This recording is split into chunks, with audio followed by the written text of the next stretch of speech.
திருநெல்வேலி சங்கர் நகரில் இருக்கிற Jayendra golden jubilee matriculation and higher secondary ஸ்கூலில் படிச்சுட்டு வர்ற ஒரு 7 வயசு பொண்ணு மலை ஏற்றத்தில் பல சாதனைகளை நிகழ்த்தியிருக்காங்க. அவங்க பேர் லலித் ரேணு.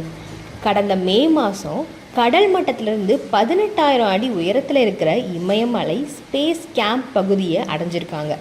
இந்த இலக்கை இவங்க வெறும் 13 நாளில் அடைஞ்சிருக்காங்க. இது மட்டும் இல்லாமல் இந்தியாவில் மட்டும் மொத்தம் 36 மலைகளில் வெற்றிகரமாக ஏறி இறங்கி சாதனை படைச்சிருக்காங்க.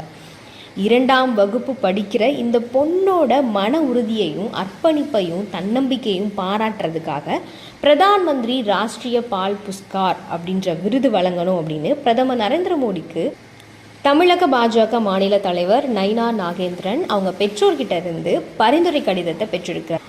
அப்போது அந்த சிறுமியை கௌரவப்படுத்துகிற விதமாக பொன்னாடை போர்த்தி பாராட்டி வாழ்த்திருக்கிறாரு. அப்போ எடுத்த வீடியோ தான் இது.